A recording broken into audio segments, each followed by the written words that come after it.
Hi, Charlotte. How are you? Hello, I'm very well. How are you? I'm good. Hey, have you got something exciting to talk to us about today? Well, because we started talking about what we were going to do over Easter, which was the whole chocolate addiction thing. Oh, yes. Right? And then I got quite interested in that, and I did a little bit of research and asked some people about chocolate addiction. Mm-hmm. And it was interesting what came back, because a lot of people said about the chocolate thing, is it enough of a problem for a person to want to change it? Right.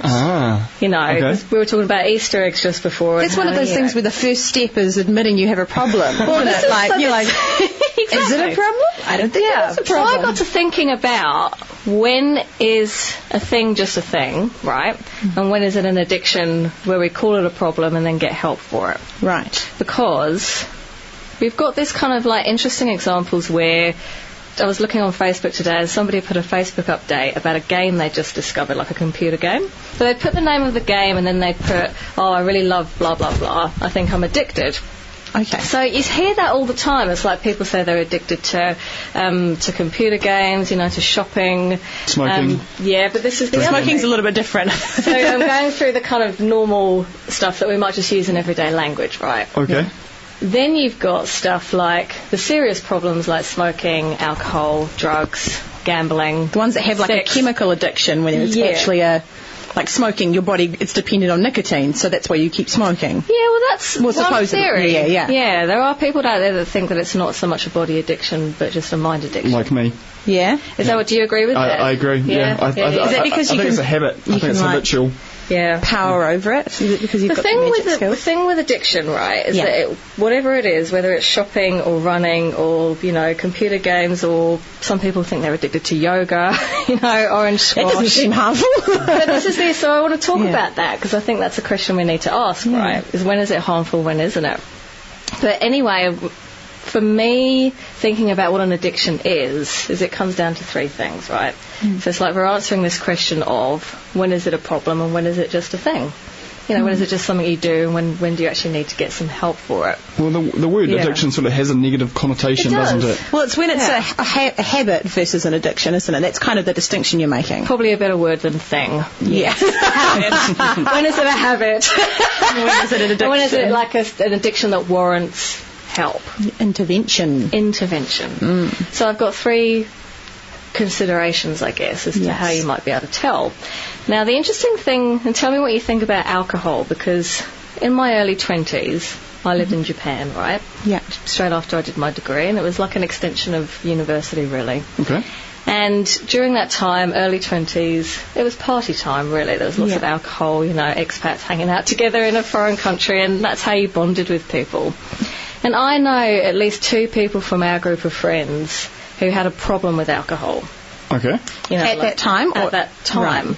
But nobody really did anything about it, and they never really admitted it, because it could just sit quite comfortably under the socially acceptable. That high functioning, isn't it? High functioning alcoholics. Sort of. Yeah, that's right. That's right. So they can function perfectly well, but they might spend the weekend in their bedroom drinking, you know. And maybe they have a beer for breakfast. Yeah.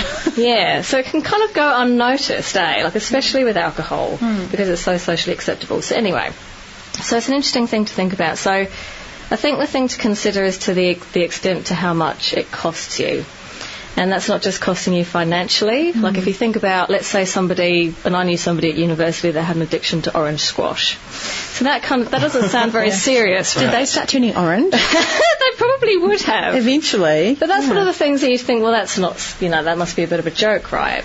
But for her, she wanted to lose weight. Okay. And she was drinking so much orange squash that she wasn't able to, and she was actually getting bigger and bigger and bigger. Yeah. So even though it doesn't seem like it's that damaging, because it's not chemical, it's not, you know, it's not drugs, it's not alcohol, it was still costing her. It was costing her health, right? And somebody else might say they had an addiction to shopping, and we might think, well, that might just be a turn of phrase. But if they're actually spending up on credit cards, and, you know, their family have said if they don't stop, they're not going to speak to them anymore, then that's pretty serious. So there's a cost there. Yeah. So it stops becoming just a habit and starts... Is it detrimental to the rest of your life? Exactly. Yeah. So is it costing your health, your well-being, your relationships, your finances? It's a good thing to check. Yeah. And second thing is the extent to which it feels like you have no choice about it. Right. Yeah, and the extent to which you feel like you can control it. So you were talking before about Easter eggs and chocolate? Yes. And how you'd had enough and you just stopped? Yeah. So you don't have an addiction. I am not addicted to cream eggs. There you go. Yes. Because you knew when to stop. You just, you had a choice about it. Yeah. Yeah, making sense? Okay, definitely. Yeah. And the third thing is this word ambivalence, right? So a lot of people think that ambivalence means that you don't care about something, that you kind of feel ambivalent about it, meaning you don't care. But it actually means that you have mixed feelings about something. Yeah.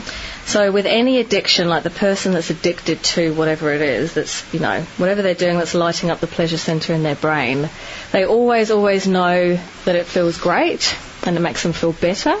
And they always know that it is bad for them.